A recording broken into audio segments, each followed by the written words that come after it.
जय Hind friends, welcome back to the Sarkari exam fighter YouTube channel. आज की क्लास में आप सभी लोगों का स्वागत है। आज क्लास आपके लिए बहुत ही ज़्यादा इंपॉर्टेंट है यदि आप लोग एसएससी सीजीएल और सीएचएसएल का एग्ज़ाम देने वाले हैं। सीजीएल का एग्ज़ाम काफ़ी ज़्यादा नज़दीक आ चुका है और सीएचएसएल का भी एग्ज़ाम आने वाला है। तो आज हम जीके के कुछ इंपॉर्टेंट क्वेश्चंस करेंगे जो कि आपके प्रीवियस ईयर एग्ज़ाम में पूछे गए हैं और उनसे संबंधित जितने भी इंपॉर्टेंट क्वेश्चंस आपसे पूछे जा सकते हैं सभी क्वेश्चंस को हम डिस्कस करने वाले हैं। तो आपको वीडियो में एंड तक बने रहना है जिससे कि आपको कोई बेनिफिट मिल सके। चलिए शुरुआत करते हैं पहले प्रश्न के साथ। देखिए, आज का जो हमारा पार्ट है ये सेकंड पार्ट है। इसके पहले हम एक पार्ट और डिस्कस कर चुके हैं, उसमें भी हमने 25 क्वेश्चंस कराए थे, तो आप लोग उसको भी देख सकते हैं। लिंक आपको डिस्क्रिप्शन बॉक्स में मिल जाएगी। देखिए, आज हम जो पहले क्वेश्चन पे डिस्कस करते हैं उसमें पहले क्वेश्चन में पूछा गया था कि भारतीय संविधान के निम्नलिखित में से किस अनुच्छेद में भारत के राष्ट्रपति पर महाभियोग की प्रक्रिया का उल्लेख है। देखिए, अगर भारत के राष्ट्रपति की बात करें तो इस पर जो महाभियोग है, महाभियोग क्या होता है, राष्ट्रपति को उसके पद से हटाने की प्रक्रिया को महाभियोग कहा जाता है। एक बार फिर से सुनिए, राष्ट्रपति को उससे के पद से हटाने की प्रक्रिया को महाभियोग कहते हैं और ये किस अनुच्छेद में है, तो अनुच्छेद नंबर 61 में इसकी चर्चा की गई है। ठीक है, अब राष्ट्रपति से संबंधित आपसे क्या क्या अनुच्छेद पूछे जा सकते हैं, तो चलिए उनको देख लेते हैं। ठीक है, देखिए यहाँ पे मैंने कुछ इंपॉर्टेंट अनुच्छेद लिखे हैं जो कि आपको याद करने ही करने हैं। इनसे बार बार प्रश्न पूछा जाता है। सबसे पहले आपको याद रखना है राष्ट्रपति से संबंधित महत्वपूर्ण अनुच्छेद। सबसे पहले आपको याद रखना है राष्ट्रपति के संबंधित पद। जो राष्ट्रपति का पद है उसकी चर्चा अनुच्छेद नंबर 52 में की गई है। ठीक है, उसके बाद आपको याद रखना है आर्टिकल नंबर 53। इसमें चर्चा की गई है कार्यपालिका का औपचारिक प्रदान, यानी कि जो कार्यपालिका की शक्ति होती है वो राष्ट्रपति के हाथों में होती है औपचारिक रूप से। उसके बाद अगर उसके निर्वाचन की बात करें तो आर्टिकल नंबर 54 में इसके निर्वाचन की बात है। इसका कार्यकाल जो होता है वो आपसे पूछ सकता है कि जो है ना इसका कार्यकाल कितने वर्ष का होता है, तो 5 वर्ष का इसका कार्यकाल होता है और इसकी चर्चा आर्टिकल नंबर 56 में की गई है। ठीक है, उसके बाद इसकी योग्यताएं के बारे में बात की जाती है कि इसकी क्या क्या योग्यता होनी चाहिए, और योग्यता में सबसे ज़्यादा महत्वपूर्ण आपको याद रखना है कि इसकी जो एज है वो कम से कम 35 वर्ष होनी चाहिए। ये कई बार पूछा गया है कि राष्ट्रपति पद के लिए नियुक्त होने के लिए व्यक्ति को कितने वर्ष की न्यूनतम आयु होनी चाहिए, तो 35 वर्ष की। ठीक है, आर्टिकल नंबर 58 में ये बात कही गई है। आर्टिकल नंबर 60 में कहा गया है कि राष्ट्रपति की जो शपथ है उसका प्रावधान आर्टिकल नंबर 60 में है, और इनको जो शपथ दिलाते हैं वो कौन होते हैं, तो CJI होते हैं, यानी कि चीफ जस्टिस ऑफ इंडिया, यानी कि जो सुप्रीम कोर्ट के मुख्य न्यायाधीश होते हैं वो राष्ट्रपति को शपथ दिलाते हैं। तो ये आपके लिए बहुत ही ज़्यादा इंपॉर्टेंट रहेगा। राष्ट्रपति को शपथ कौन दिलाते हैं, CJI chief justice of India राष्ट्रपति को शपथ दिलाते हैं। वर्तमान में कौन है, तो वर्तमान में आप लोग मुझे कमेंट करके बताइए कि वर्तमान में CJI chief justice of India कौन है। ये आपके लिए होमवर्क है। अब आर्टिकल नंबर 61 में ये आपसे क्वेश्चन में पूछा गया था कि महाभियोग जो होता है राष्ट्रपति को उसके पद से हटाने की प्रक्रिया महाभियोग कहलाती है, आर्टिकल नंबर 61 में है। ठीक है, उसके बाद आपको याद रखना है आर्टिकल नंबर 72। इसमें चर्चा की गई है क्षमादान की, यानी कि राष्ट्रपति के पास एक ऐसी शक्ति है कि वह किसी भी सज़ा को माफ़ कर सकता है। भारत के किसी भी न्यायालय द्वारा कोई भी सज़ा सुनाई गई है, राष्ट्रपति के पास अगर आप लोग अर्जी लेकर के जाते हैं तो राष्ट्रपति उस पर विचार करके उस पर क्षमादान शक्ति मतलब उसको क्षमा कर सकता है।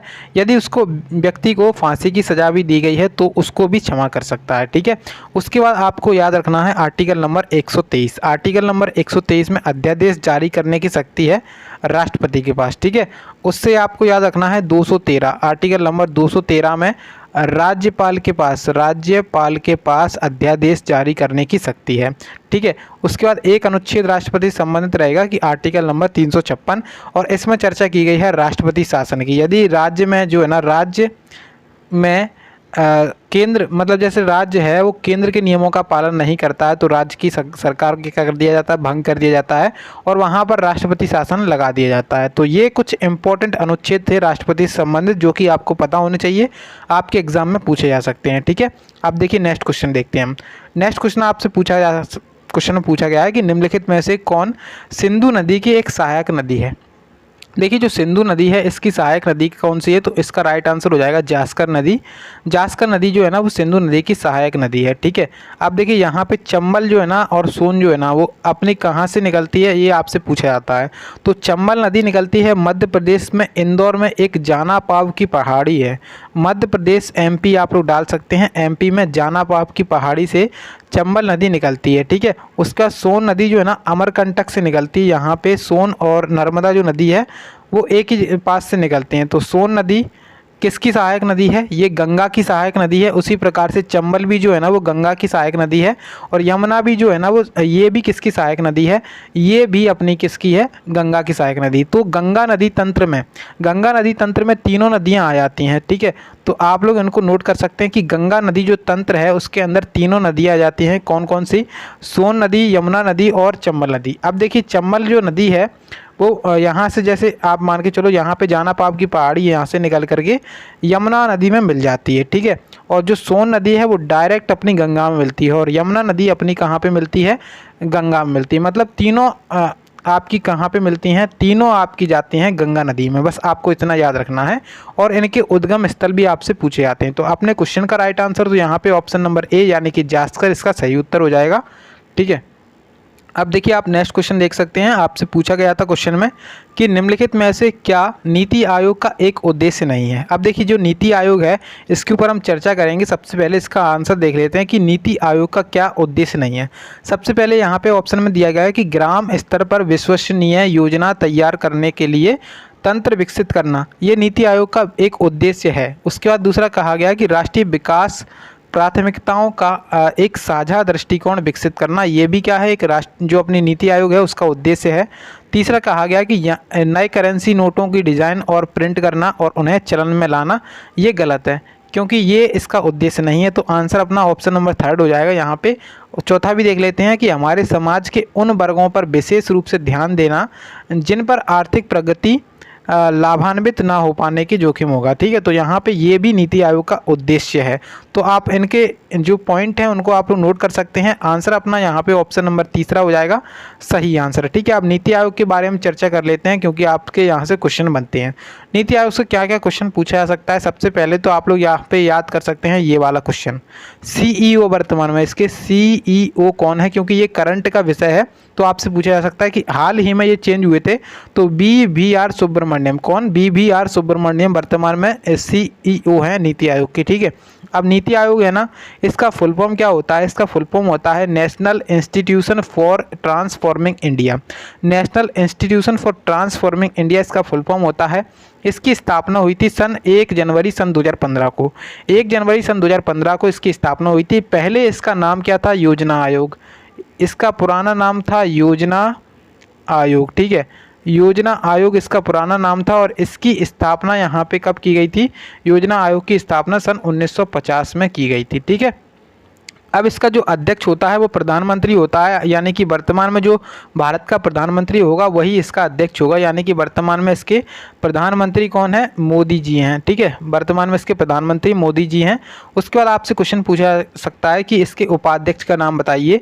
तो इसके उपाध्यक्ष का नाम है सुमन बेरी, ठीक है। ये आप लोग याद करेंगे, बहुत ज़्यादा इंपॉर्टेंट है। क्वेश्चन कहाँ से बन सकता है नीति आयोग में? एक तो आप CEO याद कर सकते हैं और उपाध्यक्ष याद कर सकते हैं, ठीक है। बाकी सारी डिटेल्स हैं जो कि आपको याद करनी है। नेक्स्ट क्वेश्चन देखते हैं। अब आपसे नेक्स्ट क्वेश्चन में पूछा गया था शिवाजी और जयसिंह प्रथम के बीच पुरंदर की संधि पर हस्ताक्षर कब किए गए थे? देखिए जो शिवाजी महाराज थे अपने मराठा साम्राज्य के एक बहुत ही ज़्यादा आप लोग उनको कह सकते हैं बहुत ही ज़्यादा, मतलब मराठा साम्राज्य की उनकी नींव रखी थी, ठीक है, शिवाजी महाराज के द्वारा। जयसिंह कौन था? जयसिंह जो देखिए औरंगजेब जो मुगल था, औरंगजेब का सेनापति का नाम था जयसिंह प्रथम, ठीक है।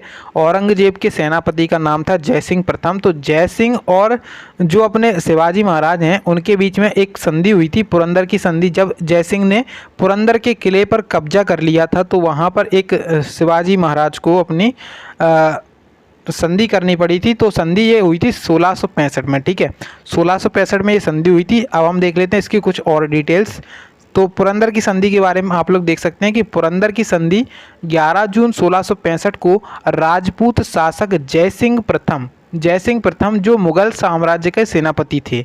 देखिए मुगल साम्राज्य का सेनापति यानी कि जो मुगल बादशाह था अपना उस टाइम पर औरंगजेब, उसका सेनापति था जो अपना जयसिंह है वो, ठीक है, जयसिंह प्रथम।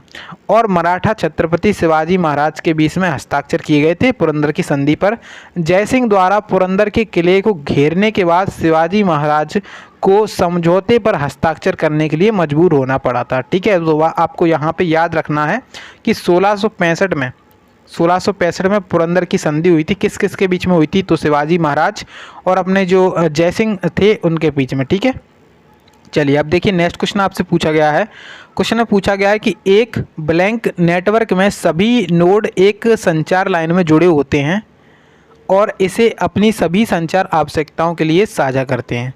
तो ऐसा कौन सा नेटवर्क होता है जिसमें सभी नोड संचार लाइन में जुड़े होते हैं और इसे अपनी सभी संचार आवश्यकताओं के लिए साझा करते हैं? तो यहाँ पे मल्टी एक्सिस बस होगा। ठीक है, मल्टी एक्सिस बस इसका राइट आंसर है। ऑप्शन नंबर ए आप लोग लगा सकते हैं, इसका सही उत्तर हो जाएगा। अब देखिए नेक्स्ट क्वेश्चन आपसे पूछा गया था और क्वेश्चन में पूछ रहे हैं कि निम्नलिखित में से कौन अंतर्राष्ट्रीय क्रिकेट परिषद यानी कि आईसीसी जो है ना T20 महिला विश्व कप 2024 की मेज़बानी करेगा?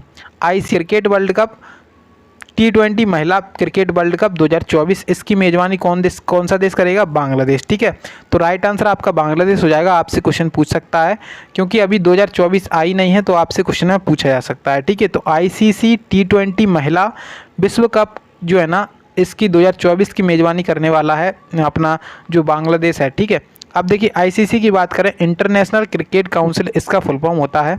इसकी स्थापना सन 1909 में हुई थी। इसके वर्तमान में जो इसका मुख्यालय है, इसका मुख्यालय कहाँ पर है? तो इसका मुख्यालय दुबई में स्थित है। ठीक है, इसका मुख्यालय कहाँ पर है? इसका दुबई में इसका मुख्यालय है। अब आपसे इसके अध्यक्ष पूछे जा सकते हैं कि इसके अध्यक्ष कौन है? तो इसके अध्यक्ष का नाम क्या है? इसके अध्यक्ष का नाम है ग्रेग बर्कले। ठीक है, ग्रेग बार्कले। तो आप लोग अध्यक्ष को जरूर याद रखेंगे कि जो आईसीसी है इंटरनेशनल क्रिकेट काउंसिल, इसके अध्यक्ष का नाम क्या है? इसके अध्यक्ष का नाम है ग्रेग बर्कले। तो इसको आप लोग जरूर याद रखेंगे, बहुत ही ज़्यादा महत्वपूर्ण रहेगा। अब अगला क्वेश्चन को तो देखते हैं हम। यहाँ पे अगला क्वेश्चन आपसे पूछा गया है, पहली इंग्लिश फैक्ट्री 1651 में किस नदी के तट पर लगाई गई थी? किस नदी के तट पर स्थित की गई थी? देखिए जो अपने ब्रिटिश थे, जो अंग्रेज़ थे, उनका कहाँ पे कब्जा रहा था ज़्यादातर? तो आप लोग कहेंगे जो बंगाल का क्षेत्र है, वहाँ पर इनका ज़्यादा कब्जा रहा था। मतलब बंगाल के क्षेत्र पर इन्होंने ज़्यादा अधिकार किया था। ठीक है, क्योंकि बंगाल उस टाइम पर क्या था? बंगाल उस टाइम पर बहुत ही समृद्ध था। ठीक है, जो अपना भारत है उसका सबसे समृद्ध एरिया क्या था? बंगाल था। बंगाल में उड़ीसा आ जाता था, बिहार आ जाता था और आसपास के जितने भी राज्य थे वो सभी बंगाल के अंतर्गत आते थे। ठीक है, तो जो पहली इंग्लिश फैक्ट्री लगाई गई थी सन 1651 में, ये किस नदी के तट पर लगाई गई थी? हुगली नदी के तट पर। क्यों लगाई गई थी? देखिए जो हुगली नदी है वो कहाँ पर है? आप कहें कि जो पश्चिम बंगाल का कोलकाता शहर है वो हुगली नदी के किनारे पर ही स्थित है। तो आप वही मैं बता रहा हूँ कि बंगाल में ही लगाई गई थी। ठीक है, तो राइट आंसर आपका हो जाएगा ऑप्शन नंबर 1, जो कि बिल्कुल सही उत्तर हो जाएगा। ठीक है, अब देखिए आपके सामने नेक्स्ट क्वेश्चन पूछा गया है और क्वेश्चन में आपसे पूछ रहे हैं कि भौतिकी 2022 के नोबेल पुरस्कार किस क्षेत्र में दिया गया था? बहुत ही ज़्यादा शानदार क्वेश्चन पूछा गया था और ये क्वेश्चन आपसे आगे भी पूछा जा सकता है, क्योंकि अभी जो 2023 आया है उसमें नोबेल पुरस्कार वितरित नहीं हुए हैं और ये जो 2022 के हैं वही आपसे पूछे जा सकते हैं। ठीक है, तो 2022 का जो फिजिक्स का नोबेल पुरस्कार है, भौतिक का नोबेल पुरस्कार है, किस क्षेत्र में दिया गया था? क्वांटम मैकेनिक्स यानी कि क्वांटम यांत्रिकी के क्षेत्र में दिया गया था। आंसर आपका इसका हो जाएगा ऑप्शन नंबर 1, इसका जो कि बिल्कुल सही उत्तर हो जाएगा इसका। ठीक है, अब देखिए यहाँ पे नोबेल पुरस्कार आपसे पूछे जा सकते हैं, तो मैंने यहाँ पे नाम लिखे हैं जिनको आपको याद रखना है।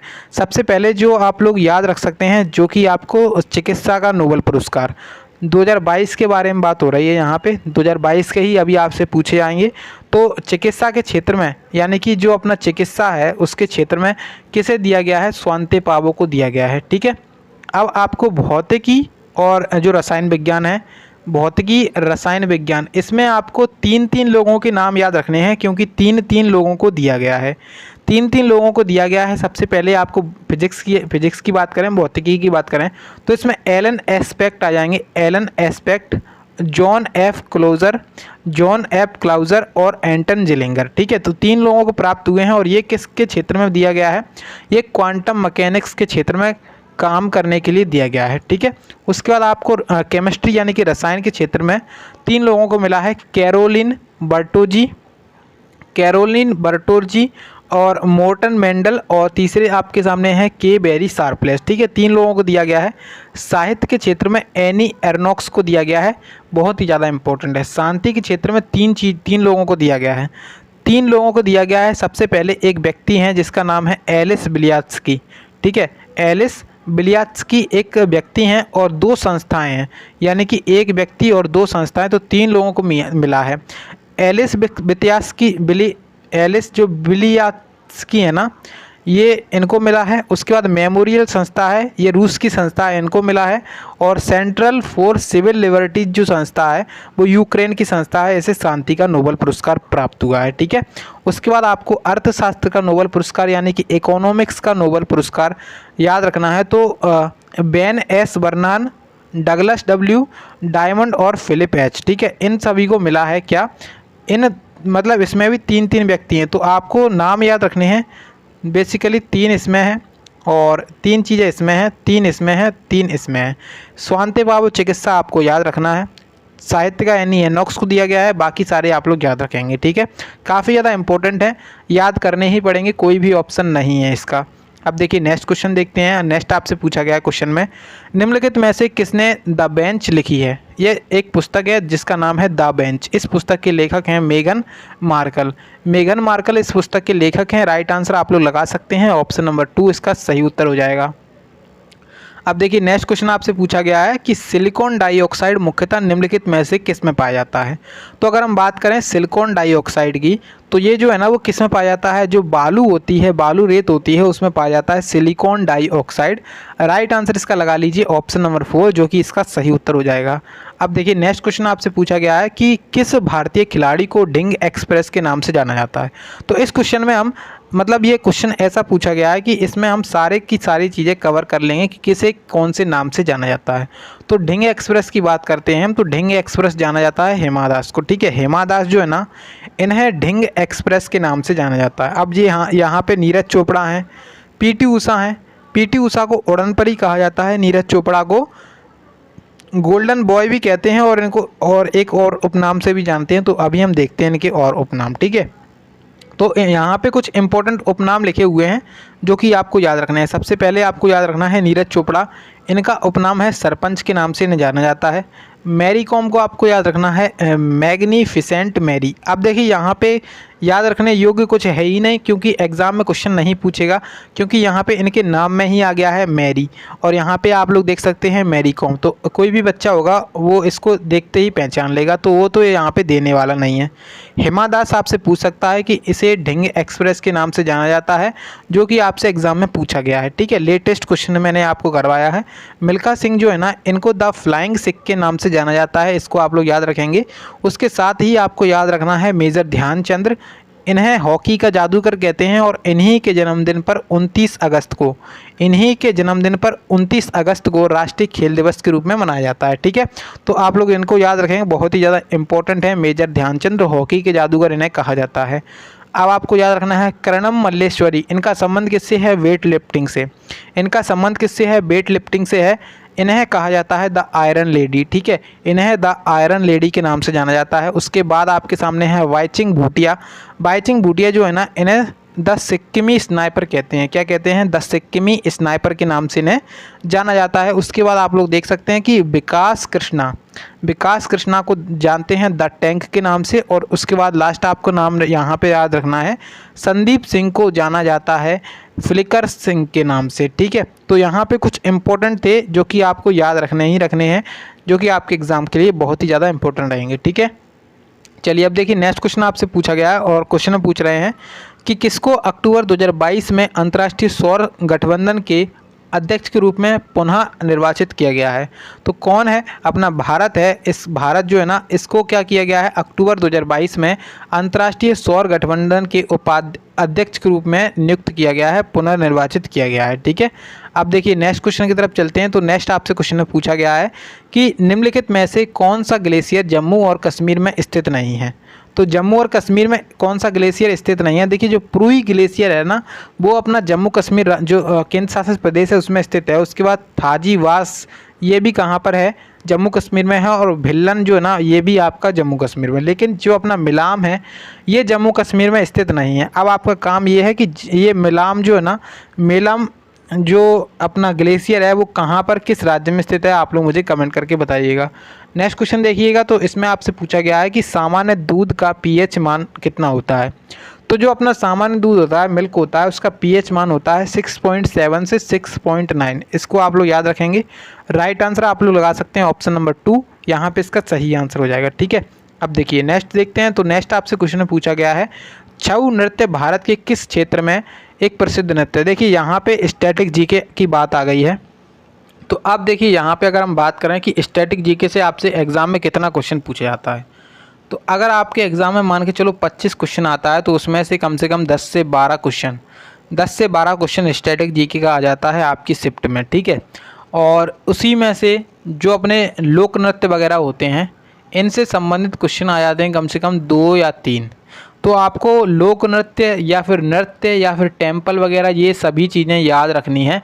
स्टैटिक जीके का ज़्यादा रोल हो गया है आजकल के एग्ज़ाम में। ठीक है, आप देखिए यहाँ पे 10 से 12 क्वेश्चन आपके स्टैटिक जीके से ही आ जाते हैं। उसके बाद 6 से 7 क्वेश्चन आपके करंट अफेयर्स से आ जाते हैं। बाकी जो क्वेश्चन बचते हैं आपके वो सब्जेक्ट से आ जाते हैं, जैसे इकोनॉमिक हो गया, ज्योग्राफी हो गया, हिस्ट्री हो गया, पॉलिटी हो गया, इस सभी सब्जेक्ट से। ठीक है, आप देखिए छऊ नृत्य जो है ना वो अपने पूर्वी भारत में किया जाता है। अब जो नृत्य हैं, इम्पोर्टेंट नृत्य हैं, किस राज्य में कौन सा नृत्य होता है, उसके लिए मैंने एक पीडीएफ तैयार की है। पीडीएफ आपको मेरे टेलीग्राम चैनल पे मिल जाएगी। टेलीग्राम का नाम है सरकारी एग्ज़ाम फाइटर, आप लोग सर्च कर लीजिएगा तो वहाँ पे आपको पीडीएफ मिल जाएगी। ठीक है, उसमें जाकर के ज्वाइन हो जाइएगा तो आपको पीडीएफ, इस क्लास की पीडीएफ और जो अपना नृत्य की पीडीएफ है वो भी मिल जाएगी, और बाकी जितने प्रीवियस मैंने वीडियोस कराई हैं उन सभी की पीडीएफ आपको मिल जाएगी वहीं पर। ठीक है, तो इसका राइट आंसर आप लोग लगा सकते हैं ऑप्शन नंबर 3, यानी कि पूर्वी भारत में छऊ नृत्य होता है। ठीक है, देखिए अब नेक्स्ट क्वेश्चन आपसे पूछा गया है। क्वेश्चन में पूछ रहा है कि निम्नलिखित में से कौन सी भूकंपीय तरंग पृष्ठीय तरंगें होती हैं। क्या कह रहे हैं क्वेश्चन, ध्यान से पढ़िए कि भूकंपीय तरंग, कौन सी भूकंपीय तरंगें पृष्ठीय तरंगें होती हैं। तो राइट आंसर आप लोग लगाएंगे कि एल तरंगें। ठीक है, एल तरंग इसका करेक्ट आंसर हो जाएगा। अगर आप लोगों ने भूकंप टॉपिक नहीं पढ़ा है, एक बार बुक खोलिए अपनी, उसमें से उसको पढ़िए, तब आपको समझ में आ जाएगा अच्छे से कि क्वेश्चन में क्या पूछा गया है। सभी क्वेश्चंस आपकी बुक में से ही पूछे जाते हैं। आपको ऐसा लगता है कि बुक में से क्वेश्चन नहीं आ रहे हैं, बुक में से ही क्वेश्चन आते हैं, बस फ़र्क इतना होता है कि आप उस चीज़ को पढ़ते नहीं हैं। ठीक है, चलिए अब देखिए नेक्स्ट आपसे क्वेश्चन पूछा गया है। क्वेश्चन पूछ रहा है कि श्री जतिन गोस्वामी को किसमें उनके योगदान के लिए कई सम्मान प्राप्त हुए हैं। देखिए जो जतिन गोस्वामी हैं इनका संबंध है सत्रिय नृत्य से, तो सत्रिय नृत्य से ही उन्हें कई सारे सम्मान प्राप्त होंगे। तो राइट आंसर इसका हो जाएगा ऑप्शन नंबर 4, यानी कि सत्रिय नृत्य। यहाँ पे आप लोग सही उत्तर लगाएंगे। ठीक है, सत्रिय नृत्य जो है ना वो असम राज्य में होता है। कहाँ पर, असम जो है ना, यहाँ पर सत्रिय नृत्य होता है। ठीक है, अब यहाँ पर असम है ना, बिहू डांस भी यहीं पर होता है। बिहू डांस जो है ना, यहाँ पर बिहू डांस भी होता है। सत्रिया क्या है, एक भारत का शास्त्रीय नृत्य है जो कि अपना असम में होता है। उसके बाद आप लोग याद रखेंगे कथक डांस। तो कथक जो है ना वो अपना उत्तर प्रदेश में होता है, यानी कि उत्तर भारत जो है ना उसमें कथक होता है। उसके बाद भरतनाट्यम जो है ना वो अपना तमिलनाडु में होता है, और जो मणिपुरी डांस है नाम से ही प्रसिद्ध दिख रहा है आपको, तो मणिपुर में होता है ये। ठीक है, तो आप लगाएंगे कि मणिपुर में। अब यहाँ पे कितने हो गए, 4 हो गए। और आपके सामने क्या क्या पूछे जा सकते हैं, तो आपसे पूछे जा सकते हैं केरल के। तो केरल में होते हैं 2 डांस, एक तो आप लोग लगाएंगे मोहिनी अट्टम। कौन सा, मोहिनी अट्टम। ठीक है, मोहिनी अट्टम जो केरल में शास्त्रीय नृत्य हो वो होता है। उसके बाद एक और है जिसका नाम है कथकली। ठीक है, कथकली। तो कथकली और मोहिनी अट्टम ये कहाँ पे होते हैं, केरल में होते हैं। उड़ीसा राज्य जो है ना, उड़ीसा, इसमें कौन सा होता है, उड़ीसा में होता है उड़ीसी। जैसे मणिपुर में मणिपुरी होता है, उसी प्रकार से उड़ीसा में उड़ीसी डांस होता है। ठीक है, तो यहाँ पे आपके टोटल 8 शास्त्रीय नृत्य होते हैं। तो एक तो मणिपुरी हो गया, दूसरा भरतनाट्यम हो गया, तीसरा कथक हो गया, चौथा अपना सत्रिया हो गया। ये चारों हो गए। उसके बाद आपका जो मोहिनी अट्टम है और कथकली है, तो ये कितने हो गए, 6 हो गए। उसके बाद आप लोग याद रखेंगे जो अपना उड़ीसा में होता है उड़ीसी डांस होता है। उसी प्रकार से अपना एक आपका कुचिपुड़ी डांस जो है ना, कुचिपुड़ी डांस कहाँ पे होता है, तो आंध्र प्रदेश आप लोग लगाएंगे। ठीक है, तो 8 शास्त्रीय नृत्य हैं जो कि अपने भारत में राज्य में होते हैं, जिनको आपको याद रखना है, काफ़ी ज़्यादा महत्वपूर्ण है। अब देखिए नेक्स्ट क्वेश्चन जो कि हमारा आज का लास्ट क्वेश्चन रहेगा, और आज के लास्ट क्वेश्चन में आपसे बोल रहे हैं कि निम्नलिखित में से कौन कावेरी नदी की सहायक नदी नहीं है। अब देखिए अगर हम बात करते हैं जो कावेरी नदी है उसमें कई सारी सहायक नदियाँ होंगी, तो उसमें से कौन सी सहायक नदी नहीं है, तो मूसी नहीं है। ठीक है, राइट आंसर इसका आप लोग लगा सकते हैं, मूसी नदी इसका सही आंसर है। मूसी नदी से आपको एक चीज़ याद आनी चाहिए, जो अपना हैदराबाद शहर है, चार मीनार जो अपनी हैदराबाद में है, चार मीनार, वहाँ पर ये जो हैदराबाद है वो किस नदी के किनारे पर बसा हुआ है। हैदराबाद अपना मूसी नदी के किनारे पर बसा हुआ है, ये चीज़ आपको याद आनी चाहिए, कई बार एग्जाम्स में पूछा जाता है। ठीक है, तो आज हमने क्वेश्चंस की संख्या कर ली, लगभग 20+ क्वेश्चंस तो हो ही गए होंगे। ठीक है, तो ये क्वेश्चंस काफ़ी ज़्यादा इंपॉर्टेंट क्वेश्चंस थे जो कि आपके एग्ज़ाम में बन सकते हैं, जिनसे संबंधित मैंने इंपॉर्टेंट फैक्ट जो बताए हैं वो तो आपको करने ही करने हैं, क्योंकि आपका जो एग्ज़ाम होता है वो प्रीवियस ईयर बेस्ड रहता है, कि प्रीवियस में जैसा क्वेश्चन पूछा जाता है उसी के आधार पर आगे जो ईयर आने वाला है उसमें भी वैसा ही क्वेश्चन आपसे पूछेगा। ठीक है, तो अगर आपको वीडियो पसंद आई है तो वीडियो को आप एक लाइक करेंगे और दोस्तों के साथ शेयर करके चैनल को सब्सक्राइब कर लेंगे। आज के वीडियो का लाइक टारगेट रखते हैं हम 20 लाइक का, बस इतना ही है आपको करना है, 20 लाइक कर दीजिए वीडियो को, और वीडियो को दोस्तों के साथ शेयर कर दीजिए, और चैनल को आप लोग सब्सक्राइब जरूर कर लीजिए।